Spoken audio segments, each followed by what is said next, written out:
ਰੋਜ਼ਾਨਾ ਲੋਕ ਨਾਥ ਟੀਵੀ ਦਾ special programme Lokmat ਸੱਚ ਦੇਖ ਰਹੇ ਹੋ ਤੁਸੀਂ ਤੇ ਮੈਂ ਹਾਂ ਸੁਖਵਿੰਦਰ ਸਿੰਘ ਸਿੱਧੂ। ਪ੍ਰੋਗਰਾਮ ਦੇ ਵਿੱਚ ਲੈ ਕੇ ਹਾਜ਼ਰ ਹਾਂ ਪੰਜਾਬ ਦੀ ਸਿਆਸਤ ਦੇ ਨਾਲ ਜੁੜੀ ਇੱਕ ਵੱਡੀ ਖਬਰ। ਗੱਲਬਾਤ ਕਰਾਂਗੇ ਆਮ ਆਦਮੀ ਪਾਰਟੀ ਦੇ ਬਾਰੇ, ਗੱਲਬਾਤ ਭਗਵੰਤ ਮਾਨ ਅਤੇ ਕੇਜਰੀਵਾਲ ਦੇ ਬਾਰੇ। ਗੱਲਬਾਤ ਕਰਾਂਗੇ ਕਿ ਭਗਵੰਤ ਮਾਨ ਦੀ ਨਾਰਾਜ਼ਗੀ ਦੇ ਵਿਚਾਲੇ ਕੇਜਰੀਵਾਲ ਦਾ ਵੱਡਾ ਬਿਆਨ ਸਾਹਮਣੇ ਆਇਆ ਹੈ। ਕੇਜਰੀਵਾਲ ਨੇ ਕੀ ਕੁਝ ਕਿਹਾ ਹੈ, ਮੁੱਖ ਮੰਤਰੀ ਦੇ ਅਹੁਦੇ ਨੂੰ ਲੈ ਕੇ, ਟਿਕਟਾਂ ਨੂੰ ਲੈ ਕੇ ਜਾਂ ਹੋਰ ਬਹੁਤ ਸਾਰੇ ਅਹੁਦਿਆਂ ਨੂੰ ਲੈ ਕੇ ਅਰਵਿੰਦ ਕੇਜਰੀਵਾਲ ਨੇ ਅਹੁਦਾ ਮੰਗਣ ਵਾਲਿਆਂ ਨੂੰ ਠੋਕਵਾਂ ਜਵਾਬ ਦਿੱਤਾ ਹੈ। ਕੀ ਇਹ ਭਗਵੰਤ ਮਾਨ ਦੀ ਨਾਰਾਜ਼ਗੀ ਦੇ ਸੰਦਰਭ ਦੇ ਵਿੱਚ ਕੇਜਰੀਵਾਲ ਦਾ ਬਿਆਨ ਹੈ? ਕੀ ਅਸਿੱਧੇ ਤੌਰ ਤੇ ਭਗਵੰਤ ਮਾਨ ਨੂੰ ਇਹ ਸਾਰੀਆਂ ਗੱਲਾਂ ਕਹੀਆਂ ਗਈਆਂ ਨੇ, ਠੋਕਵੇਂ ਜਵਾਬ ਭਗਵੰਤ ਮਾਨ ਨੂੰ ਦਿੱਤੇ ਗਏ ਨੇ, ਜਾਂ ਫਿਰ ਕੇਜਰੀਵਾਲ ਦਾ ਸੰਦਰਭ ਕੁਝ ਹੋਰ ਹੈ? ਇਸ ਪੂਰੇ ਮਾਮਲੇ ਤੇ ਗੱਲਬਾਤ ਕਰਨ ਦੀ ਕੋਸ਼ਿਸ਼ ਕਰਾਂਗੇ। ਗੱਲਬਾਤ ਕਰਨ ਦੇ ਲਈ ਮੇਰੇ ਨਾਲ ਮੌਜੂਦ ਨੇ ਪ੍ਰੋਫੈਸਰ ਮਨਜੀਤ ਸਿੰਘ ਗਾਣਕੀ ਸਾਹਿਬ। ਸਭ ਤੋਂ ਪਹਿਲਾਂ ਉਹਨਾਂ ਦਾ ਸਵਾਗਤ ਕਰਦੇ ਹਾਂ। ਸਰ, ਸਵਾਗਤ ਹੈ ਜੀ ਪ੍ਰੋਗਰਾਮ ਦੇ ਵਿੱਚ। ਬਹੁਤ ਬਹੁਤ ਸ਼ੁਕਰੀਆ ਜੀ। ਸਰ, ਭਗਵੰਤ ਮਾਨ ਦੀ ਨਾਰਾਜ਼ਗੀ ਦੇ ਵਿਚਾਲੇ ਅੱਜ ਇੱਕ ਵੀਡੀਓ ਆਇਆ ਕੇਜਰੀਵਾਲ ਦਾ, ਜਿਹਦੇ ਵਿੱਚ ਅਹੁਦਾ ਮੰਗਣ ਵਾਲਿਆਂ ਨੂੰ ਉਹ ਸਖਤੀ ਦੇ ਨਾਲ ਕੁਝ ਗੱਲਾਂ ਕਹਿੰਦੇ ਦਿਖਾਈ ਦਿੱਤੇ ਨੇ। ਵੱਡਾ ਬਿਆਨ ਆਇਆ ਹੈ। ਸਭ ਤੋਂ ਪਹਿਲਾਂ ਮੈਂ ਚਾਹੁੰਦਾ ਕਿ ਆਪਣੇ ਦਰਸ਼ਕਾਂ ਨੂੰ ਉਹ ਬਿਆਨ ਬਾਰੇ ਦੱਸ ਦਿਓ, ਬਾਅਦ ਚ ਉਸ ਬਿਆਨ ਦੇ ਬਾਰੇ ਵਿਸਤਾਰਪੂਰਵਕ ਚਰਚਾ ਕਰਾਂਗੇ ਕਿ ਇਹ ਬਿਆਨ ਆਇਆ ਕਿਸ ਸੰਦਰਭ ਚ। ਪਹਿਲਾਂ ਤਾਂ ਇਹ ਗੱਲ ਦੱਸ ਦਿਓ ਕਿ ਕੇਜਰੀਵਾਲ ਨੇ ਕਿਹਾ ਕੀ ਹੈ। ਦੇਖੋ, ਜਿਹੜਾ ਇਸ ਵੇਲੇ ਸੋਸ਼ਲ ਮੀਡੀਆ ਤੇ ਇੱਕ ਕੇਜਰੀਵਾਲ ਦਾ ਜਿਹੜਾ ਬਿਆਨ ਚੱਲ ਰਿਹਾ, ਤੇ ਜੇਕਰ ਵੇਖਿਆ ਜਾਏ ਤਾਂ ਉਹ ਸਿੱਧਾ ਭਗਵੰਤ ਮਾਨ ਦੇ ਸੰਦਰਭ ਦੇ ਵਿੱਚ ਹੈਗਾ। ਉਹਦੇ ਵਿੱਚ ਉਹਨਾਂ ਨੇ ਦੋ ਤਿੰਨ ਗੱਲਾਂ ਜਿਹੜੀਆਂ ਨੇ ਬੜੇ ਮਹੱਤਵਪੂਰਨ ਰੂਪ ਚ ਕੀਤੀਆਂ ਨੇ। ਉਹਨਾਂ ਨੇ ਕਿਹਾ ਕਿ ਜਿਹੜਾ ਪਾਰਟੀ ਦੇ ਵਿੱਚ ਕੰਮ ਕਰਨ ਵਾਲੇ ਨੂੰ ਅਹੁਦੇ ਦੀ ਭੁੱਖ ਜਿਹੜੀ ਆ ਉਹ ਨਹੀਂ ਹੋਣੀ ਚਾਹੀਦੀ। ਉਸਨੂੰ ਇਹ ਨਹੀਂ ਹੋਣਾ ਚਾਹੀਦਾ ਕਿ ਮੈਨੂੰ ਉਹ ਅਹੁਦਾ ਦਿਓ, ਉਹ ਅਹੁਦਾ ਦਿਓ। ਅਹੁਦਿਆਂ ਤੋਂ ਮੁਕਤ ਲੜਾਈ ਹੋ ਕੇ ਉਸਨੂੰ ਸਾਰਾ ਕੰਮ ਜਿਹੜਾ ਉਹ ਕਰਨਾ ਚਾਹੀਦਾ, ਤੇ ਤਾਂ ਹੀ ਪਾਰਟੀ ਦੇ ਵਿੱਚ ਉਹਦਾ ਵਿਕਾਸ ਹੋਣਾ ਚਾਹੀਦਾ। ਉਹ ਦੂਸਰੀ ਉਹ ਗੱਲ ਬੜੀ ਜ਼ੋਰ ਦੇ ਕੇ ਕਹਿ ਰਿਹਾ ਕਿ ਤੁਸੀਂ ਪਾਰਟੀ ਵਿੱਚ ਆਪਣਾ ਕੱਦ ਇੰਨਾ ਉੱਚਾ ਕਰ ਦਿਓ ਕਿ ਪਾਰਟੀ ਤੁਹਾਨੂੰ ਆਪ ਅਹੁਦੇ ਲੈ ਕੇ ਤੁਹਾਡੇ ਪਿੱਛੇ ਤੁਰੇ, ਨਾ ਕਿ ਤੁਸੀਂ ਅਹੁਦਿਆਂ ਦੀ ਮੰਗ ਕਰੋ। ਕਹਿੰਦੇ ਕਿ ਜੇਕਰ ਟਿਕਟ ਲੈਣੀ ਆ, ਸਿਫਾਰਿਸ਼ ਮਤਲਬ ਮੈਨੂੰ ਅਹੁਦਾ ਦਿਓ, ਤਾਂ ਫਿਰ ਤੁਹਾਡੀ ਆਮ ਆਦਮੀ ਦੀ ਜਿਹੜੀ ਪ੍ਰਵਿਰਤੀ ਆ ਉਹ ਖਤਮ ਹੋ ਜਾਂਦੀ ਹੈ। ਤੁਹਾਡੇ ਕੀਤਿਆਂ ਕੰਮਾਂ ਦਾ ਜਿਹੜਾ ਮੁੱਲ ਆ ਉਹ ਨਹੀਂ ਹੈ। ਸਥਿਤੀ ਇਹ ਚਾਹੀਦੀ ਕਿ ਤੁਹਾਡੇ ਕੀਤਿਆਂ ਕੰਮਾਂ ਦਾ ਮੁੱਲ ਜਿਹੜਾ ਪਾਰਟੀ ਪਾਵੇ, ਤੇ ਬਕਾਇਦਾ ਤੌਰ ਤੇ ਤੁਹਾਨੂੰ ਜਿਹੜਾ ਕੋਈ ਅਹੁਦਾ ਉਹ ਮੰਗਣਾ ਨਾ ਪਵੇ, ਬਲਕਿ ਪਾਰਟੀ ਹਰ ਅਹੁਦਾ, ਹਰ ਟਿਕਟ ਲੈ ਕੇ ਤੁਹਾਡੇ ਪਿੱਛੇ ਪਿੱਛੇ ਚੱਲੇ। ਤਾਂ ਹੀ ਤੁਹਾਡੀ ਜਿਹੜੀ ਸ਼ਖਸੀਅਤ ਆ ਉਹਦੇ ਵਿੱਚ ਨਿਖਾਰ ਆ ਸਕਦਾ, ਤਾਂ ਹੀ ਸੇਵਾ ਦਾ ਜਿਹੜਾ ਭਾਵ ਆ ਉਹ ਤੁਹਾਡੇ ਕਾਰਜਕਾਲ ਦੇ ਵਿੱਚ ਜਾਂ ਤੁਹਾਡੀ ਕਾਰਜਸ਼ੈਲੀ ਦੇ ਵਿੱਚ ਆ ਸਕਦਾ। ਤੇ ਜੇਕਰ ਤੁਸੀਂ ਅਹੁਦੇ ਦੇ ਪਿੱਛੇ ਭੱਜਦੇ ਜੇ ਤਾਂ ਫਿਰ ਇਹਦਾ ਮਤਲਬ ਹੈ ਕਿ ਤੁਸੀਂ ਸੇਵਾ ਕਰਨ ਦੇ ਮਨੋਰਥ ਨਾਲ ਨਹੀਂ ਆਏ, ਬਲਕਿ ਤੁਸੀਂ ਫਿਰ ਕਿਸੇ ਹੋਰ ਮਕਸਦ ਜਾਂ ਰਾਜਨੀਤੀ ਦੇ ਮਕਸਦ ਨਾਲ ਆਏ ਜੇ, ਜਿਹੜਾ ਆਮ ਆਦਮੀ ਪਾਰਟੀ ਦੇ ਸਿਧਾਂਤਾਂ ਦੇ ਨਾਲ ਸੰਬੰਧਿਤ ਮੇਲ ਜਿਹੜਾ ਉਹ ਨਹੀਂ ਖਾਂਦਾ। ਤੇ ਇਹਦੇ ਇਲਾਵਾ ਉਹਨੇ ਇਹੋ ਗੱਲ ਕੀਤੀ, ਦੂਸਰੀ ਗੱਲ, ਕਿ ਤੁਸੀਂ ਆਪਣੇ ਆਪ ਨੂੰ ਇੰਨਾ ਉੱਚਾ ਕਰੋ ਪਾਰਟੀ ਦੇ ਵਿੱਚ, ਇਹੋ ਜਿਹੇ ਕੰਮ ਕਰਕੇ ਜਨਤਾ ਦੇ ਵਿੱਚ ਆਪਣੇ ਆਪ ਨੂੰ, ਸਮਾਜ ਦੇ ਵਿੱਚ ਇਹੋ ਜਿਹੇ ਆਪਣੇ ਆਪ ਨੂੰ ਉੱਚਾ ਸਥਾਪਿਤ ਕਰੋ ਕਿ ਕੇਜਰੀਵਾਲ ਕੋਲ ਤੁਹਾਨੂੰ ਕੁਝ ਮੰਗਣਾ ਨਾ ਪਵੇ, ਬਲਕਿ ਕੇਜਰੀਵਾਲ ਖੁਦ ਚੀਜ਼ਾਂ ਲੈ ਕੇ ਤੁਹਾਡੇ ਮਗਰ ਤੁਰੇ, ਤੁਹਾਨੂੰ ਆਪ ਉਹ ਅਹੁਦੇ ਦੀ ਗੱਲ ਕਰੇ। ਇਹ ਉਸਦਾ ਮਹੱਤਵਪੂਰਨ ਬਿਆਨ ਆ। ਔਰ ਸਾਫ਼ ਔਰ ਸਪਸ਼ਟ ਸ਼ਬਦਾਂ ਦੇ ਵਿੱਚ ਸੁਖਵਿੰਦਰ ਜੀ, ਇਹ ਜਿਹੜਾ ਉਸਦਾ ਜਿਹੜਾ ਵੀਡੀਓ ਸਾਹਮਣੇ ਆਇਆ, ਇਹ ਭਗਵੰਤ ਮਾਨ ਦੇ ਸੰਦਰਭ ਚ ਆਇਆ। ਕਿਉਂਕਿ ਭਗਵੰਤ ਮਾਨ ਹੁਣੀ ਪਿਛਲੇ ਦੌਰ ਦੇ ਵਿੱਚ ਆਮ ਤੌਰ ਤੇ ਜਿਸ ਤਰ੍ਹਾਂ ਅਸੀਂ ਕਹਿ ਰਹੇ ਹਾਂ, ਜਾਂ ਜਿਸ ਤਰੀਕੇ ਨਾਲ ਉਹ ਆਪਣੇ ਸਮਰਥਕਾਂ ਨੂੰ ਮਿਲਦੇ ਪਏ ਆ, ਤੇ ਇਹ ਗੱਲ ਸਮਝੀ ਜਾਂਦੀ ਹੈ ਕਿ ਉਹਨਾਂ ਨੂੰ ਪਾਰਟੀ ਵੱਲੋਂ ਮੁੱਖ ਮੰਤਰੀ ਦਾ ਪੰਜਾਬ ਦੇ ਵਿੱਚ ਚਿਹਰੇ ਵਜੋਂ ਜਦੋਂ ਐਲਾਨ ਨਹੀਂ ਕੀਤਾ ਜਾ ਰਿਹਾ, ਤਾਂ ਉਹਨਾਂ ਦੇ ਵਿੱਚ ਇੱਕ ਨਾਰਾਜ਼ਗੀ ਜਿਹੜੀ ਆ ਉਹ ਵੇਖਣ ਨੂੰ ਮਿਲਦੀ ਪਈ ਆ। ਤਾਂ ਸਮੇਂ ਤੇ ਜਿਸ ਤਰੀਕੇ ਨਾਲ ਭਗਵੰਤ ਮਾਨ ਨੇ ਵੀ ਪਿੱਛੇ ਜੇ ਇੱਕ ਦਿਨ ਪ੍ਰੈਸ ਕਾਨਫਰੰਸ ਦੌਰਾਨ ਉਹਨੇ ਇੰਨੀ ਗੱਲ ਕਹੀ, ਪ੍ਰੈਸ ਕਾਨਫਰੰਸ ਨਹੀਂ, ਪੱਤਰਕਾਰਾਂ ਨਾਲ ਗੱਲਬਾਤ ਕਰਦਿਆਂ ਇਹਨਾਂ ਨੇ ਗੱਲ ਕਹੀ ਕਿ ਜਿਹੜੇ ਮੇਰੇ ਸਮਰਥਕ ਨੇ ਦੂਰੋਂ ਮੈਨੂੰ ਮਿਲਣ ਆ ਰਹੇ ਆ, ਤੇ ਉਹਨਾਂ ਨੂੰ ਜਿਹੜੇ ਉਹਨਾਂ ਦੀ ਮਨ ਦੀ ਗੱਲ ਹੈਗੀ ਆ ਉਹ ਮੇਰੇ ਤੱਕ ਪਹੁੰਚਾਉਣੀ ਆ, ਤੇ ਮੈਂ ਆਪਣੇ ਸਮਰਥਕਾਂ ਦੀ, ਆਪਣੇ ਪਿਆਰ ਕਰਨ ਵਾਲਿਆਂ ਦੀ, ਆਪਣੇ ਵਰਕਰਾਂ ਦੀ ਗੱਲ ਆਮ ਆਦਮੀ ਪਾਰਟੀ ਦੀ ਹਾਈ ਕਮਾਂਡ ਤੱਕ ਪਹੁੰਚਾਉਣੀ ਆ। ਤਾਂ ਮੈਂ ਇਹਨਾਂ ਦੇ ਵਿਚਕਾਰ ਇੱਕ ਪੁਲ ਦਾ ਕੰਮ ਕਰਨਾ, ਤਾਂ ਜੋ ਇਹਨਾਂ ਦੇ ਮਨ ਦੀ ਜਿਹੜੀ ਸਥਿਤੀ ਆ ਉਹ ਜਾ ਸਕਣ। ਸੋ ਇੱਕ ਪਾਸੇ ਤਾਂ ਭਗਵੰਤ ਮਾਨ ਦਾ ਇਹ ਬਿਆਨ, ਤੇ ਦੂਸਰੇ ਪਾਸੇ ਅਰਵਿੰਦ ਕੇਜਰੀਵਾਲ ਦਾ ਜਿਹੜਾ ਤਾਜ਼ਾ ਵੀਡੀਓ ਸਾਹਮਣੇ ਆਇਆ, ਇਹ ਸਾਫ਼ ਤੌਰ ਤੇ ਭਗਵੰਤ ਮਾਨ ਦੇ ਹੀ ਸੰਦਰਭ ਦੇ ਵਿੱਚ ਜਿਹੜਾ ਉਹਨਾਂ ਨੇ ਪੇਸ਼ ਕੀਤਾ ਗਿਆ। ਪਰ ਸੁਖਵਿੰਦਰ ਜੀ, ਮੈਂ ਤੁਹਾਨੂੰ ਇਹ ਗੱਲ ਇੱਕ ਕਹਿ ਰਹਾ ਕਿ ਜੇਕਰ ਭਗਵੰਤ ਮਾਨ ਦੇ ਸੰਦਰਭ 'ਚ ਇਹ ਬਿਆਨ ਆਇਆ, ਤਾਂ ਫਿਰ ਆਉਂਦੇ ਜਿਹੜੇ ਦਿਨ ਨੇ ਉਹ ਆਮ ਆਦਮੀ ਪਾਰਟੀ ਵਾਸਤੇ ਚੰਗੇ ਦਿਨ ਜਿਹੜੇ ਆ ਉਹ ਨਹੀਂ ਕਹੇ ਜਾ ਸਕਦੇ। ਪਾਰਟੀ ਦੇ ਵਿੱਚ ਫਿਰ ਹੁਣ ਵੱਡੇ ਪੱਧਰ ਤੇ ਬਗਾਵਤ ਦੇ ਜਿਹੜੇ ਆਸਾਰ ਨੇ ਉਹ ਬਣਨਗੇ, ਕਿਉਂਕਿ ਅਰਵਿੰਦ ਕੇਜਰੀਵਾਲ ਨੇ ਅੱਜ ਸਾਫ਼ ਤੇ ਸਪਸ਼ਟ ਸ਼ਬਦਾਂ ਦੇ ਵਿੱਚ ਭਗਵੰਤ ਮਾਨ ਨੂੰ ਜਵਾਬ ਜਿਹੜਾ ਇੱਕ ਕਿਸਮ ਦਾ ਕਹੀਏ ਉਹ ਦੇ ਦਿੱਤਾ ਕਿ ਤੈਨੂੰ ਅਸੀਂ ਮੁੱਖ ਮੰਤਰੀ ਦੇ ਅਹੁਦੇ ਵਜੋਂ ਐਲਾਨ ਜਿਹੜਾ ਨਹੀਂ ਕਰਦਾ, ਕਿਉਂਕਿ ਤੁਸੀਂ ਅਹੁਦੇ ਦੀ ਮੰਗ ਕਰ ਰਹੇ ਜੀ। ਪਤਾ ਨਹੀਂ ਅਰਵਿੰਦ ਕੇਜਰੀਵਾਲ ਦੀ ਜਿਹੜੀ ਰਾਜਨੀਤੀ ਦੀ ਕਾਰਜਸ਼ੈਲੀ ਉਹ ਕੀ ਹੈ, ਕਿਸ ਸੰਦਰਭ ਦੇ ਵਿੱਚ ਉਹ ਆਪਣਾ ਜਿਹੜਾ ਆਮ ਆਦਮੀ ਪਾਰਟੀ ਦੀ ਰਾਜਨੀਤੀ ਉਹ ਕਰਦਾ ਪਿਆ। ਜੇਕਰ ਛੋਟੇਪੁਰ ਕੁਝ ਦੀ ਮੰਗਿਆ, ਛੋਟੇਪੁਰ ਨੂੰ ਬਾਹਰ ਦਾ ਰਸਤਾ ਵਿਖਾ ਦਿੱਤਾ ਗਿਆ। ਜੇਕਰ ਹੁਣ ਆਮ ਆਦਮੀ ਪਾਰਟੀ ਦੇ ਵਿੱਚ ਇੱਕ ਭਗਵੰਤ ਮਾਨ ਹੀ ਇੱਕ ਅਜਿਹਾ ਚਿਹਰਾ ਸੀ ਜਿਹੜਾ 2014 ਤੋਂ ਲੈ ਕੇ ਅੱਜ ਤੱਕ ਪਾਰਟੀ ਦੇ ਨਾਲ ਚੱਲਦਾ ਆ, ਹੁਣ ਅਰਵਿੰਦ ਕੇਜਰੀਵਾਲ ਦੇ ਪੈਮਾਨੇ ਦੇ ਅਨੁਸਾਰ ਕਿ ਉਹਦੇ ਕੋਲ ਕਿਹੜਾ ਮੀਟਰ ਆ ਜਿਹੜਾ ਉਹ ਵੇਖੇਗਾ ਕਿ ਬੰਦਾ ਦਿਲੋਂ ਕੰਮ ਕਰਦਾ। ਭਗਵੰਤ ਮਾਨ ਦਾ ਲਾ ਕੇ ਕਿੱਥੇ ਉਹਨੇ ਥਰਮਾਮੀਟਰ ਲਾ ਕੇ ਵੇਖਣਾ ਕਿ ਹਾਂ ਵੀ ਇਸ ਕੰਮ ਦੀ ਸਹਿਯੋਗਤਾ ਹੈਗੀ ਹੈ ਜਾਂ ਇਸ ਕੰਮ ਦੀ ਇੰਨੀ ਕਿ ਸਮਰੱਥਾ ਹੈਗੀ ਕਿ ਇਹਨੂੰ ਮੈਂ ਮੁੱਖ ਮੰਤਰੀ ਦੇ ਐਲਾਨ ਕਰਾਂ, ਪਤਾ ਨਹੀਂ ਉਹਦੇ ਕੋਲ ਕਿਹੜਾ ਮੀਟਰ ਆ। ਪਰ ਅਰਵਿੰਦ ਕੇਜਰੀਵਾਲ ਦੀ ਜੇਕਰ ਇਹੋ ਜਿਹੀ ਜਿਹੜੀ ਫਿਤਰਤ ਹੈ ਜਾਂ ਜਿਹੜੇ ਇਹ ਬਿਆਨ ਨੇ ਉਸ ਦੀ ਤਾਨਾਸ਼ਾਹੀ ਰੁਚੀਆਂ ਨੂੰ ਦਰਸਾਉਂਦੇ ਆ, ਨੀਤੀਆਂ ਨੂੰ ਦਰਸਾਉਂਦੇ ਆ ਕਿ ਪਾਰਟੀ ਦੇ ਵਿੱਚ ਜੋ ਮੈਂ ਕਹਿ ਦਿੱਤਾ ਉਹ ਹੀ ਅੰਤਮ ਸੱਚ ਆ, ਉਹਦੇ ਅਨੁਸਾਰ ਹੀ ਫੈਸਲਾ ਮੈਂ ਉਹੀ ਕਹਿ ਰਿਹਾ ਕਿ ਜਿਸ ਤਰੀਕੇ ਦੇ ਨਾਲ ਉਹ ਗੱਲਾਂ ਇਹ ਕਹਿ ਰਿਹਾ ਕਿ ਕੇਜਰੀਵਾਲ ਤੁਹਾਨੂੰ ਆਪ ਆ ਕੇ ਕਵੇ ਤੁਸੀਂ ਇਹੋ ਜਿਹੇ ਕੰਮ ਕਰੋ। ਕੇਜਰੀਵਾਲ ਆਪਣੇ ਆਪ ਨੂੰ ਦੁਨੀਆ ਦੇ ਵਿੱਚ ਇੱਕੋ ਇੱਕ ਇਮਾਨਦਾਰੀ ਤੇ ਸੱਚਾ ਸੁੱਚਾ ਦਾ ਜਿਹੜਾ ਆਦਮੀ ਮੰਨਦਾ ਹੈ, ਜਿਹੜਾ ਇਹ ਡਿਸਾਈਡ ਕਰੇਗਾ ਕਿ ਦੁਨੀਆ ਦੇ ਵਿੱਚ ਸੱਚਾ ਸੁੱਚਾ ਆਦਮੀ ਕਿਹੜਾ, ਸਹੀ ਕੰਮ ਕਿਹੜਾ ਕਰ ਰਿਹਾ। ਯਾਨੀ ਕਿ ਅਰਵਿੰਦ ਕੇਜਰੀਵਾਲ ਆਪਣੇ ਆਪ ਨੂੰ ਇੱਕ ਜੱਜ ਦੇ ਤੌਰ ਤੇ, ਵੱਡੇ ਜੱਜ ਦੇ ਤੌਰ ਤੇ ਮੰਨ ਰਿਹਾ। ਇਹ ਜੱਜ ਦੀ ਤੌਰ ਤੇ ਚਲੋ ਇਹ ਬੜੀ ਛੋਟੀ ਤੁਸੀਂ ਗੱਲ ਕਹਿ ਰਹੇ ਜੇ, ਉਹ ਮੇਰਾ ਖਿਆਲ ਆਪਣੇ ਆਪ ਨੂੰ ਇੱਕ ਇੰਸਟੀਟਿਊਸ਼ਨ ਸਾਬਤ ਕਰਨ, ਸੰਸਥਾ ਹੀ ਉਹ ਸਾਬਤ ਕਰਦਾ ਪਿਆ ਕਿ ਉਹ ਸੰਸਥਾ ਜਿਹੜਾ ਉਹਦੇ ਨਾਲ ਸੰਬੰਧਿਤ ਆ, ਜਿਹੜਾ ਉਹਦੇ ਅੱਗੇ ਸਿਰ ਝੁਕਾਉਂਦਾ, ਜੇਕਰ ਉਹਦੀ ਗੱਲ ਮੰਨਦਾ, ਉਹ ਇਮਾਨਦਾਰ ਵੀ ਆ, ਉਹ ਹਰ ਚੀਜ਼ ਦੇ ਪੱਖ ਤੋਂ ਉਹ ਯੋਗ ਵੀ ਹੈਗਾ, ਮੁੱਖ ਮੰਤਰੀ ਦੇ ਯੋਗ ਵੀ ਹੈਗਾ, ਭਾਵ ਕਿ ਉਹ ਸਾਰੀਆਂ ਚੀਜ਼ਾਂ ਦੇ ਸਮਰੱਥ ਹੈਗਾ। ਆਪਣੇ ਆਪ ਨੂੰ ਉਹ ਇੱਕ ਸੰਸਥਾ ਦੇ ਰੂਪ 'ਚ ਪੇਸ਼ ਕਰਦਾ ਪਿਆ ਕਿ ਤੁਸੀਂ ਮੇਰੇ ਕੋਲ ਆਓ, ਜਿਹੜਾ ਕੋਈ ਮੇਰੇ ਕੋਲ ਆ ਗਿਆ ਤਾਂ ਸ਼ਾਇਦ ਉਸ ਦਾ ਵਿਕਾਸ ਹੋਵੇਗਾ। ਤਾਂ ਸੁਖਵਿੰਦਰ ਜੀ ਇਹੋ ਹੀ ਗੱਲਾਂ ਸਨ ਆ ਜਿਹੜੀ ਅੱਜ ਜਿਸ ਤਰ੍ਹਾਂ ਬਿੱਲੀ ਥੱਲੇ ਤੋਂ ਬਾਹਰ ਆਈ ਹੈ ਅਰਵਿੰਦ ਕੇਜਰੀਵਾਲ ਦੇ ਇਸ ਬਿਆਨ ਦੇ ਨਾਲ, ਸ਼ਾਇਦ ਇਹੋ ਹੀ ਸਥਿਤੀਆਂ ਸਨ ਕਿ ਕਿਸੇ ਸਮੇਂ ਨਵਜੋਤ ਸਿੱਧੂ, ਪ੍ਰਗਟ ਸਿੰਘ ਜਾਂ ਹੋਰ ਅਜਿਹੇ ਬੰਦੇ, ਜਦੋਂ ਆਮ ਆਦਮੀ ਪਾਰਟੀ ਦੀ ਹਾਈਕਮਾਨ ਦੀ ਇਹਨਾਂ ਨਾਲ ਗੱਲ ਚੱਲਦੀ ਪਈ ਸੀ, ਇਹਨਾਂ ਬੰਦਿਆਂ ਨੇ ਉਸ ਪਾਰਟੀ ਨੂੰ ਜਾਇਜ਼ ਨਹੀਂ ਸੀ ਕੀਤਾ। ਬੇਸ਼ੱਕ ਅੰਤਮ ਸਮੇਂ ਤੱਕ ਅਰਵਿੰਦ ਕੇਜਰੀਵਾਲ ਵੱਲੋਂ ਇਹ ਯਤਨ ਜਿਹੜੇ ਨੇ ਨਵਜੋਤ ਸਿੰਘ ਸਿੱਧੂ ਦੇ ਸੰਦਰਭ 'ਚ ਜਾਂ ਪ੍ਰਗਟ ਸਿੰਘ ਜਾਂ ਹੋਰ ਬੰਦਿਆਂ ਨੂੰ ਆਪਣੇ ਨਾਲ ਜੋੜਨ ਦੇ ਲਈ, ਤਾਂ ਕਾਰਨ ਕੀ ਕਿ ਫਿਰ ਇਹ ਲੋਕ ਜਿਹੜੇ ਸਨ, ਜਿਹੜੇ ਨਵਜੋਤ ਸਿੱਧੂ ਜਾਂ ਪ੍ਰਗਟ ਸਿੰਘ, ਰਾਜਨੀਤੀ ਦੇ ਵਿੱਚ ਇਹਨਾਂ ਦਾ ਵੀ ਪੁਰਾਣਾ ਤਜਰਬਾ ਹੈਗਾ ਅਰਵਿੰਦ ਕੇਜਰੀਵਾਲ ਦੇ ਮੁਕਾਬਲੇ। ਭਾਵ ਇੱਕ ਜਾਂ ਦੋ ਮੀਟਿੰਗਾਂ ਦੇ ਵਿੱਚ ਇਹ ਅਰਵਿੰਦ ਕੇਜਰੀਵਾਲ ਦੀ ਉਸ ਫਿਤਰਤ ਨੂੰ ਸਮਝ ਕੇ ਅੱਗੇ ਹੋਣਗੇ, ਤਾਂ ਹੀ ਇਹਨਾਂ ਨੇ ਆਮ ਆਦਮੀ ਪਾਰਟੀ ਤੋਂ ਕਿਨਾਰਾ ਕੀਤਾ। ਤਾਂ ਭਗਵੰਤ ਮਾਨ ਸ਼ਾਇਦ ਕਿਸੇ ਅਸੀਂ ਕਹਿ ਸਕਦੇ ਕਿ ਭੰਬਲ ਭੂਸੇ ਦਾ ਸ਼ਿਕਾਰ ਹੋ ਗਿਆ, ਕਿ ਸੁਪਨਿਆਂ ਦਾ ਸ਼ਿਕਾਰ ਹੋ ਗਿਆ। ਉਹਦੇ ਹੁਣ ਸੁਪਨੇ ਜਿਹੜੇ ਟੁੱਟੇ ਨੇ ਇਸ ਸਟੇਟਮੈਂਟ ਦੇ ਨਾਲ ਕਿ ਜਿਹੜਾ ਕਿ ਤੁਸੀਂ ਆਪਣਾ ਇੰਨਾ ਕੰਮ ਕਰੋ, ਆਪਣਾ ਕੱਦ ਇੰਨਾ ਉੱਚਾ ਕਰ ਦਿਓ ਕਿ ਤੁਹਾਨੂੰ ਕਿਸੇ ਅਹੁਦੇ ਦੀ ਮੰਗ ਜਿਹੜੀ ਆ ਉਹ ਨਾ ਕਰਨੀ ਪਵੇ, ਬਲਕਿ ਪਾਰਟੀ ਤੁਹਾਨੂੰ ਅਹੁਦਾ ਦੇਵੇ। ਇਹ ਜਿਹੜਾ ਬਿਆਨ ਆ ਇਹ ਸਾਫ਼ ਤੌਰ ਤੇ ਭਗਵੰਤ ਮਾਨ ਨੂੰ ਇਹ ਦੱਸ ਦਿੱਤਾ ਗਿਆ ਕਿ ਜਿਹੜੀ ਤੇਰੀ ਸਥਿਤੀ ਆ ਉਹ ਸਾਡੀਆਂ ਨਜ਼ਰਾਂ ਦੇ ਵਿੱਚ ਕੇਵਲ ਇੱਕ ਸਧਾਰਨ ਵਰਕਰ ਦੀ ਆ, ਮੁੱਖ ਮੰਤਰੀ ਦੇ ਚਿਹਰੇ ਵਜੋਂ ਐਲਾਨਣ ਵਾਲੀ ਨਹੀਂ ਹੈ। ਕਹਿੰਦੇ ਵਿਗੜੀ ਭਗਵੰਤ ਮਾਨ ਦੀ ਇਸ ਕਰਕੇ ਕਿ ਉਹਨੇ ਅਰਵਿੰਦ ਕੇਜਰੀਵਾਲ ਦੀ ਈਨ ਮੰਨਣ ਤੋਂ ਕਹਿੰਦੇ ਇਨਕਾਰ ਕਰਤਾ। ਕਹਿੰਦਾ ਉਹ ਜਾਨੀ ਕਿ ਜਿਹੜੇ ਫੈਸਲੇ ਥੋਪਦਾ ਸੀ ਅਰਵਿੰਦ ਕੇਜਰੀਵਾਲ, ਕਹਿੰਦੇ ਉਹਨਾਂ ਫੈਸਲਿਆਂ ਨੂੰ ਮੰਨਣ ਤੋਂ ਇੱਕ ਤਰੀਕੇ ਦਾ ਇਨਕਾਰ ਜਿਹੜਾ ਕੀਤਾ।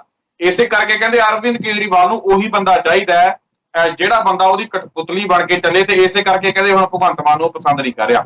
ਜਿੰਨਾ ਟਾਈਮ ਭਗਵੰਤ ਮਾਨ ਉਹਦੇ ਹਿਸਾਬ ਦੇ ਨਾਲ ਚੱਲਿਆ ਠੀਕ ਹੈ, ਤੇ ਹੁਣ ਕਹਿੰਦੇ ਜਦੋਂ ਅਰਵਿੰਦ ਉਹਨੇ ਆਪਣੀ ਹੀ ਚਲਾਉਣ ਦੀ ਕੋਸ਼ਿਸ਼ ਕੀਤੀ ਜਾਂ ਆਪਣੇ ਤਰੀਕੇ ਦੇ ਨਾਲ ਪੰਜਾਬ ਦੇ ਕੁਝ ਮੁੱਦੇ ਸੁਲਝਾਉਣ ਦੀ ਕੋਸ਼ਿਸ਼ ਕੀਤੀ, ਤਾਂ ਕਹਿੰਦੇ ਹੁਣ ਕਹਿੰਦੇ ਅਰਵਿੰਦ ਕੇਜਰੀਵਾਲ ਨੂੰ ਭਗਵੰਤ ਮਾਨ ਮਨਜ਼ੂਰ ਨਹੀਂ। ਦੇਖੋ ਸੁਖਵਿੰਦਰ ਜੀ, ਇਹਦੇ ਪਿੱਛੇ ਇਹ ਬੜੇ ਕਾਰਨ ਹੋ ਸਕਦੇ ਨੇ। ਕਾਰਨ ਜਿਹੜਾ ਤੁਸੀਂ ਬਿਆਨ ਕੀਤਾ ਇਹ ਵੀ ਕਾਰਨ ਹੋ ਸਕਦਾ ਕਿ ਭਗਵੰਤ ਮਾਨ ਕਿਸੇ ਮੁੱਦੇ ਤੇ ਅਰਵਿੰਦ ਕੇਜਰੀਵਾਲ ਦੇ ਸਾਹਮਣੇ ਬੋਲ ਪਿਆ ਹੋਵੇ ਜਾਂ ਉਸਦੀ ਈਨ ਮੰਨਣ ਤੋਂ, ਉਸਦੀ ਗੱਲ ਮੰਨਣ ਤੋਂ ਇਨਕਾਰੀ ਹੋ ਗਿਆ ਹੋਵੇ। ਪਰ ਅਸਲੀਅਤ ਦੇ ਵਿੱਚ ਅਗਰ ਵੇਖਿਆ ਜਾਏ ਤਾਂ ਭਗਵੰਤ ਮਾਨ ਦੀ ਸਥਿਤੀ ਇਦਾਂ ਦੀ ਲੱਗਦੀ ਨਹੀਂ ਹੈ, ਕਿਉਂਕਿ ਜਿਸ ਤਰੀਕੇ ਦਾ ਉਹ ਸੁਭਾਅ ਹੈ ਜਾਂ ਜਿਸ ਤਰੀਕੇ ਨਾਲ ਉਹ ਇਕੱਲਾ ਹੈਗਾ ਪੰਜਾਬੀ, ਮਤਲਬ ਇਸ ਵੇਲੇ ਪੰਜਾਬ ਦੇ ਵਿੱਚੋਂ ਵੀ ਉਹ ਇਕੱਲਾ ਐਮਪੀ, ਕੋਈ ਨਾਲ ਉਹਦਾ ਸਾਥ ਦੇਣ ਵਾਲਾ ਕੋਈ ਹੈ ਨਹੀਂ। ਮੈਨੂੰ ਇਸ ਤਰ੍ਹਾਂ ਲੱਗਦਾ ਕਿ ਜਿਸ ਤਰੀਕੇ ਦੇ ਨਾਲ ਸੁੱਚਾ ਸਿੰਘ ਛੋਟੇਪੁਰ ਨੂੰ ਇੱਕ CD ਕਾਰਡ ਲੈ ਕੇ ਬਹਿ ਗਿਆ ਸੀ, ਉਹ CD ਅੱਜ ਤੱਕ ਸਾਹਮਣੇ ਆਈ ਨਹੀਂ, ਕੀ ਹੀ ਜਾਂ ਕੀ ਨਹੀਂ, ਅੱਜ ਤੱਕ CD ਦਾ ਪਤਾ ਨਹੀਂ ਲੱਗਾ। ਪਰ ਉਹ CD ਸੁੱਚਾ ਸਿੰਘ ਛੋਟੇਪੁਰ ਕਾਂਡ ਜਿਹੜੀ ਸੀ ਉਹਦੇ ਵਾਸਤੇ ਉਦੋਂ ਇਲਜ਼ਾਮ ਭਗਵੰਤ ਮਾਨ ਤੇ ਲੱਗਦਾ ਕਿ ਭਗਵੰਤ ਮਾਨ ਨੇ ਉਹ CD ਜਿਹੜੀ ਪ੍ਰੈਜ਼ੈਂਟ ਕੀਤੀ ਤੇ ਸੁੱਚਾ ਸਿੰਘ ਛੋਟੇਪੁਰ ਨੂੰ ਬਾਹਰ ਦਾ ਰਸਤਾ ਖਾਇਆ ਗਿਆ। ਤੇ ਤੁਸੀਂ ਵੀ ਜਾਣਦੇ ਜੀ ਕਿ ਅੱਜ ਕੱਲ੍ਹ ਵੀ ਪਤਾ ਨਹੀਂ ਆਮ ਆਦਮੀ ਪਾਰਟੀ ਦੇ ਕਿਸੇ ਪੰਜਾਬ ਦੇ ਇੱਕ ਉੱਚ ਨੇਤਾ ਦੀ CD ਦੀ ਚਰਚਾ ਹੈਗੀ ਹੈ, ਪਤਾ ਨਹੀਂ ਉਹ ਵਿਰੋਧੀ ਪਾਰਟੀ ਕੋਲ ਪਤਾ ਨਹੀਂ ਕੀ ਆ, ਜਾਂ ਪਤਾ ਨਹੀਂ ਉਸ ਆਧਾਰ ਤੇ ਹੀ ਅਰਵਿੰਦ ਕੇਜਰੀਵਾਲ ਨੂੰ ਵੱਲੋਂ ਉਹ CD ਪਤਾ ਨਹੀਂ ਆਉਣੀ ਕਿ ਨਹੀਂ ਆਉਣੀ, ਹੈ ਕਿ ਨਹੀਂ ਹੈ ਇਹ ਪਤਾ ਨਹੀਂ ਆ, ਪਰ ਚਰਚਾਵਾਂ ਦਾ ਬਾਜ਼ਾਰ ਜਿਹੜਾ ਉਹ ਗਰਮ ਆ। ਤਾਂ ਅਰਵਿੰਦ ਕੇਜਰੀਵਾਲ ਸ਼ਾਇਦ ਅਰਵਿੰਦ ਕੇਜਰੀਵਾਲ ਉਸੇ CD ਦੇ ਸਹਾਰੇ ਦੇ ਨਾਲ ਹੀ ਭਗਵੰਤ ਮਾਨ ਨੂੰ ਤਾਂ ਸਾਈਡਲਾਈਨ ਕਰਨ ਦਾ ਯਤਨ ਕਰਦਾ ਹੋਵੇ। ਇਸ ਲਈ ਮੈਂ ਇਹ ਨਹੀਂ ਗੱਲ ਕਹਿ ਰਿਹਾ, ਅਸੀਂ ਆਪਣੇ ਚੈਨਲ ਤੋਂ ਇਹ ਨਹੀਂ ਕਹਿ ਰਹੇ ਕਿ ਉਹ CD ਭਗਵੰਤ ਮਾਨ ਹੋਣਾ ਦੀ ਹੈ ਕਿ ਪਤਾ ਨਹੀਂ ਆਮ ਆਦਮੀ ਪਾਰਟੀ ਦੇ ਕਿਸੇ ਪੰਜਾਬ ਦੇ ਇੱਕ ਸਰਕਰਤਾ ਲੀਡਰ ਦੀ ਕਹੀ ਜਾ ਰਹੀ ਹੈ।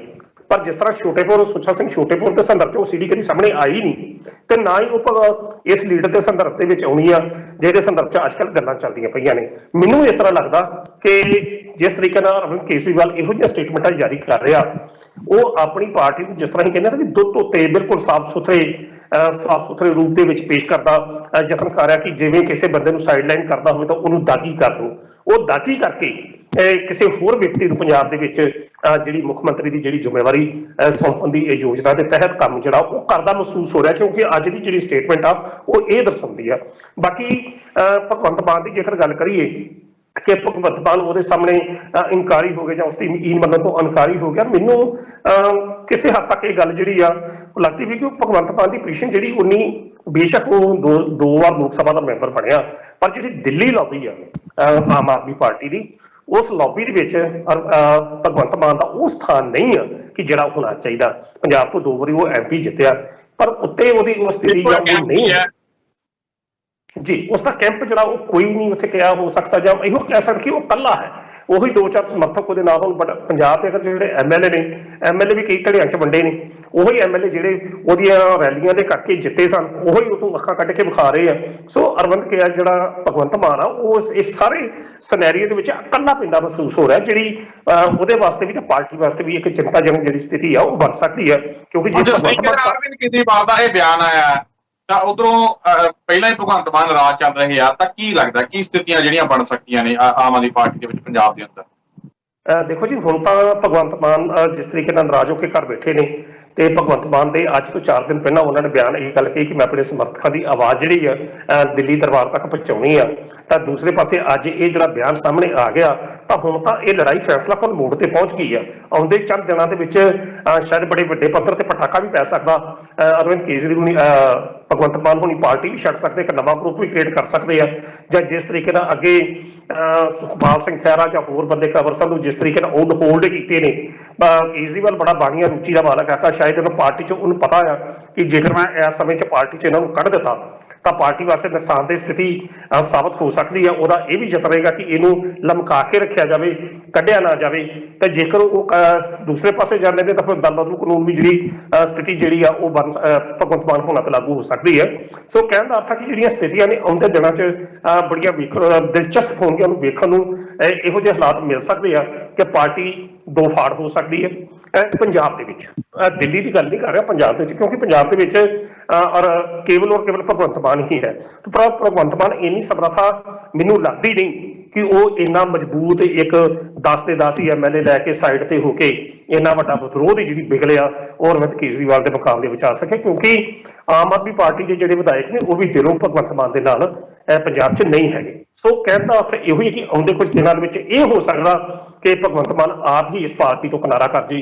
ਕੋਈ ਬਗਾਵਤੀ ਸੁਰ ਜਿਹੜੇ ਨੇ ਉਹ ਸਾਨੂੰ ਆਉਂਦੇ ਦਿਨਾਂ ਵਿੱਚ ਕੁਝ ਵੇਖਣ ਨੂੰ ਮਿਲ ਸਕਦੇ। ਪਰ ਹੁਣ ਜਿਹੜੀ ਲੜਾਈ ਆ ਉਹ ਫੈਸਲਾਕੁਨ ਮੋੜ ਤੇ ਪਹੁੰਚ ਗਈ ਆ।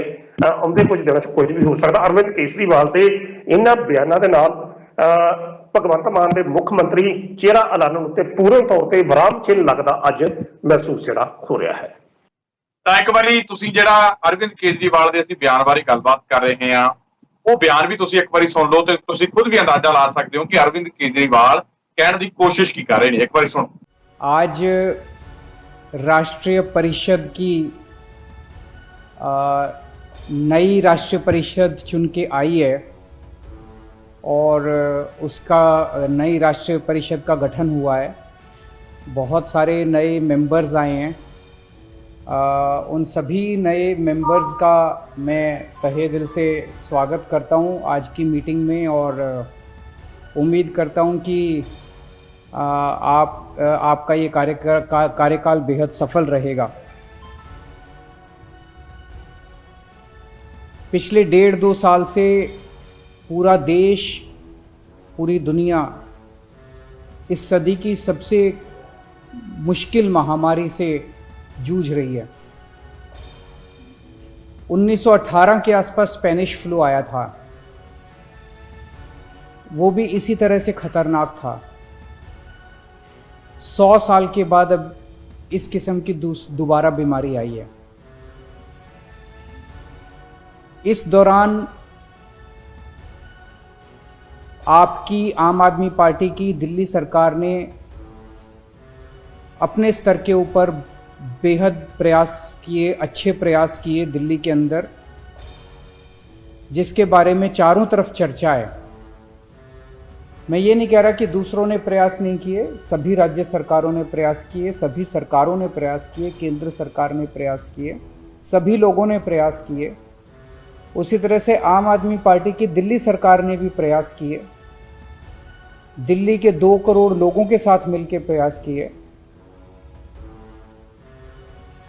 जो काम किए गए उनमें बहुत सारी ऐसी चीजें थी जो पहली बार हुई, जैसे शुरू में plasma therapy I. Plasma therapy Delhi में पहली बार इस्तेमाल की गई। प्लाज्मा बैंक, दुनिया का पहला प्लाज्मा बैंक दिल्ली में खोला गया ILBS में, और फिर दूसरा प्लाज्मा बैंक भी दिल्ली में खोला गया LNJP हॉस्पिटल में। दिल्ली ने होम आइसोलेशन की टेक्निक पूरी दुनिया को दी।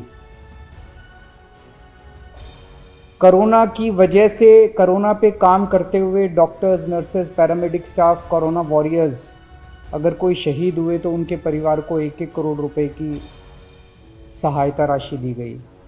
इस तरह से कई सारे प्रयास थे जो दिल्ली में आपकी सरकार ने पहली बार किए, जिनकी चारों तरफ सराहना हुई है।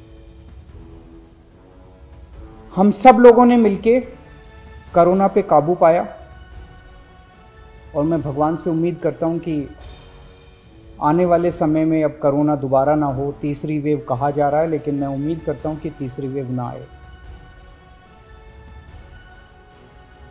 देश भर से मेरे पास खबरें आ रही थी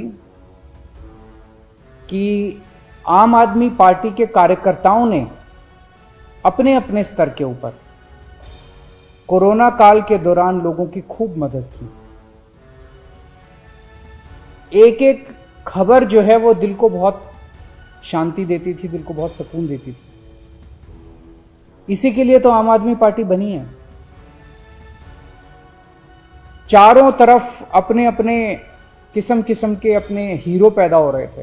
दिल्ली में दिलीप पांडे की खूब चर्चा होती थी। अगर दिल्ली में किसी के को भी कोई हो, दिलीप पांडे को फ़ोन कर दो, खाना नहीं मिल रहा, कुछ नहीं मिल रहा। और इस तरह के ढेरों दिलीप पांडे थे पूरे देश के अंदर आम आदमी पार्टी में।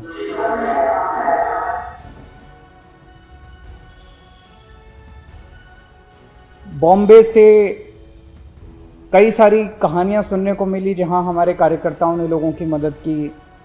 पूरे, मैं अगर एक एक शहर का और एक एक राज्य का नाम लेने लगूंगा तो काफ़ी टाइम लग जाएगा, लेकिन आप सब लोगों ने कोरोना काल के दौरान बहुत अच्छा काम किया, बहुत सराहनीय काम किया, बहुत पुण्य का काम किया, देश सेवा का काम किया, समाज के लिए काम किया। इसके लिए मैं आपको कोटि कोटि नमन करता हूं और आप लोगों को सबको बधाई देता हूं।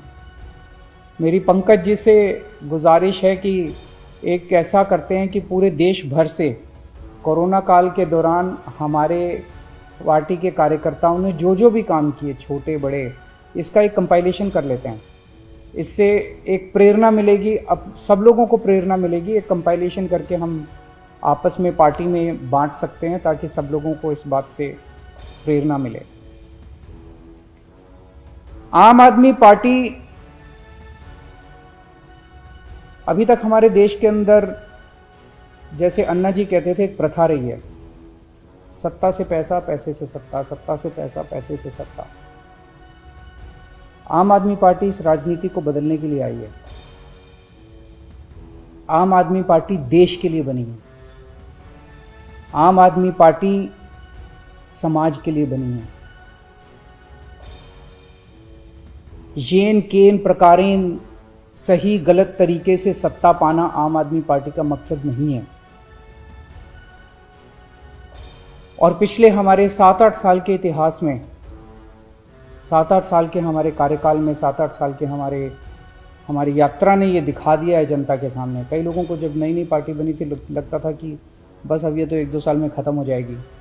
फिर जब हमारी दिल्ली में सत्ता बनी, फिर लोगों को लगने लगा कि बस यही टर्म है, उसके बाद ये ख़त्म हो जाएगी। लेकिन आज दिल्ली में सरकार चलाने के बाद लोगों को लगने लगा है कि आम आदमी पार्टी अकेली उम्मीद है पूरे देश के अंदर। तो आम आदमी पार्टी केवल सेवा करने के लिए बनी है, कुर्बानी देने के लिए बनी है, बलिदान देने के लिए बनी है। जितने आज नई राष्ट्रीय परिषद में सदस्य आए हैं, उन लोगों को मैं कहना चाहता हूं, इस बात को गांठ बांध लो, इस बात को कि केवल और केवल एक ही चीज अपने सामने रहनी चाहिए कि मैं कैसे समाज की सेवा कर सकता हूं, कैसे देश की सेवा कर सकता हूं, और अगर जरूरत पड़े तो अपना सर्वस्व देश के लिए कुर्बान करने के लिए तैयार रहना। हमारे देश ने बहुत बड़े बड़े इतिहास में बहुत बड़े बड़े हमारे नेता हुए, हमारे आइडियल्स हैं, बहुत सारे स्वतंत्रता सेनानी हैं जिनकी तरफ हम बड़े मान सम्मान से देखते हैं। लेकिन मैं खासकर शहीद आजम भगत सिंह और बाबा साहब अम्बेडकर का नाम लेना चाहूँगा। आम आदमी पार्टी के ये दोनों परम आदर्श हैं और इन्हीं के बताए हुए रास्ते पे आम आदमी पार्टी चलेगी। एक तरफ शहीद आजम भगत सिंह है जिन्होंने इतनी छोटी सी उम्र में सुप्रीम कुर्बानी दी। आज 23 साल की उम्र के अंदर बच्चा ये सोच रहा होता है कि मुझे लाख रुपए की नौकरी चाहिए कि 1.5 लाख की चाहिए कि 2 लाख की नौकरी चाहिए। 23 साल की उम्र में बच्चा ये सोच रहा होता है कि मुझे एक सुंदर सी लड़की मिल जाए तो मैं शादी कर लूं। उस व्यक्ति ने न शादी की सोची, न करियर की सोची, और उसने देश के लिए सुप्रीम कुर्बानी दी। भगत सिंह हमारे आदर्श हैं। भगत सिंह भी अगर ये सोच लेते कि देश आज़ाद होगा तो मेरे को ये पद मिले, मेरे को वो पद मिले, मैं ये बन जाऊं, मैं वो बन जाऊं, तो अपने देश को आज़ादी मिलने वाली नहीं थी। उनकी तरह सुप्रीम कुर्बानी करने के लिए हमारे एक एक कार्यकर्ता को, एक एक नेता को तैयार रहना है। बाबा साहब अम्बेडकर ने पूरी जिंदगी संघर्ष किया, संघर्ष की मिसाल थे वो।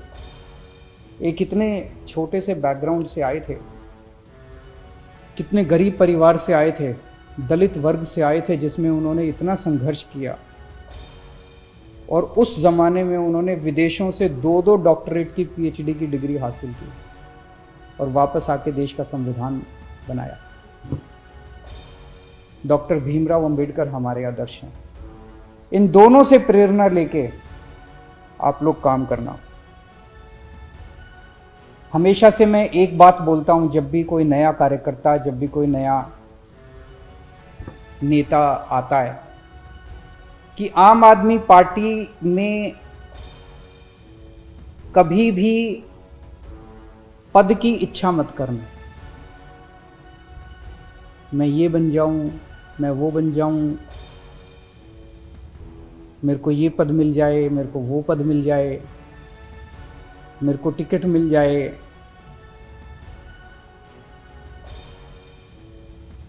हमें खूब जम के काम करना है समाज के लिए, हमें खूब जम के काम करना है देश के लिए। अपने अपने क्षेत्र के अंदर काम करते रहो, खूब काम करो, जम के काम करो। आपके अंदर का आनंद काम से आना चाहिए, पद मिलने से नहीं आना चाहिए। नहीं मिलेगा कभी भी, कोई भी पद मिल जाए आपको, दिल खुश हो ही नहीं सकता।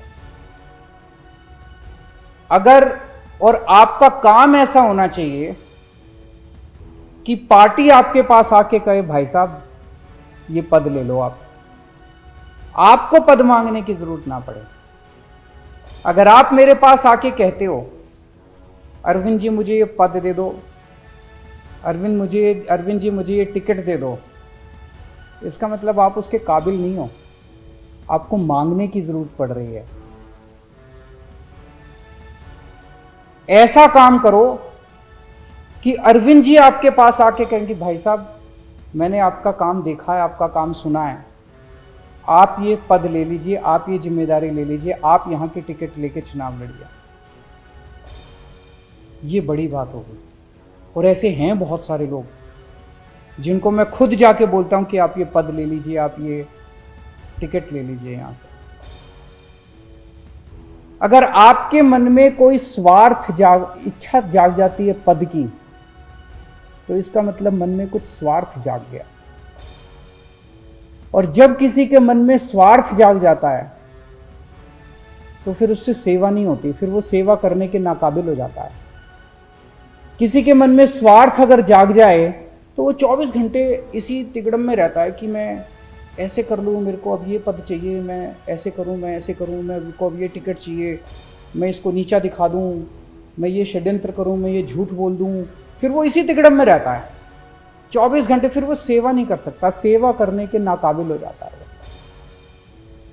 इसलिए बहुत जरूरी है कि ये पद की लालसा और पद की इच्छा हमें छोड़नी पड़ेगी, नहीं तो हम जिस मकसद से आम आदमी पार्टी बनाई, मैं नहीं चाहता कोई ऐसा समय आए जिस दिन आम आदमी पार्टी की तरफ लोग देख के कहें अरे ये तो बीजेपी जैसी हो गई, अरे ये तो कांग्रेस जैसी हो गई, अरे ये तो दूसरी पार्टी जैसी हो गई। कोई फायदा नहीं है, हम इसलिए तो नहीं आए थे, इसलिए तो आम आदमी पार्टी नहीं बनाई हम लोगों ने।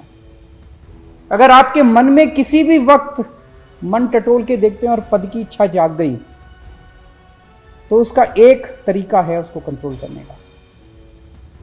अगर आप दिन में 8 घंटे काम कर रहे हैं, 10 घंटे काम करना शुरू कर दो, 12 घंटे काम करना शुरू कर दो, 14 घंटे काम करना शुरू कर दो। खूब सेवा करो, जितनी सेवा करोगे, जितना तप करोगे, जितनी तपस्या करोगे, उतना अहम पिघलता जाएगा और उतनी ये इच्छा जो है ये पिघलती जाएगी। लेकिन ये जो पद की इच्छा रहती है, इसको हमें त्यागना पड़ेगा।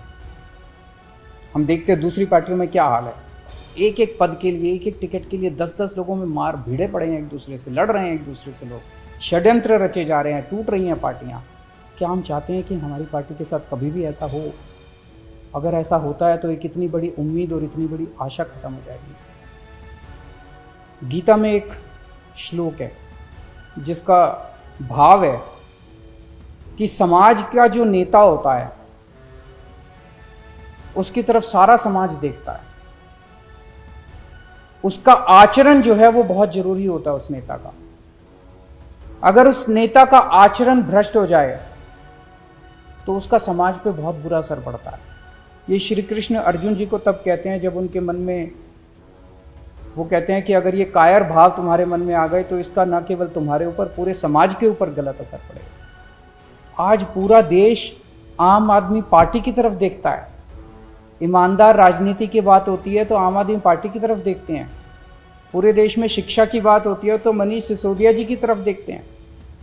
अगर हमें स्वास्थ्य की बात करते हैं तो मोहल्ला क्लिनिक की चर्चा होती है चारों तरफ देश के अंदर। आज आम आदमी पार्टी कई नए आदर्श तैयार कर रही है, तो इसीलिए कभी भी गलत रास्ते पे मत चल पड़ना, पद की प्रतिष्ठा की इच्छा मत करना। जैसे सेवा कर रहे हो ऐसे सेवा करते रहना और खूब सेवा करना। और मैं उम्मीद करता हूं कि जिस मकसद से हम सब लोगों ने मिलकर आम आदमी पार्टी बनाई है वो मकसद हमारा ज़रूर पूरा होगा। आज राष्ट्रीय परिषद में जितने नए सदस्य आए हैं उन सबको मैं दिल से बहुत बहुत शुभकामनाएं देता हूं। नमस्कार।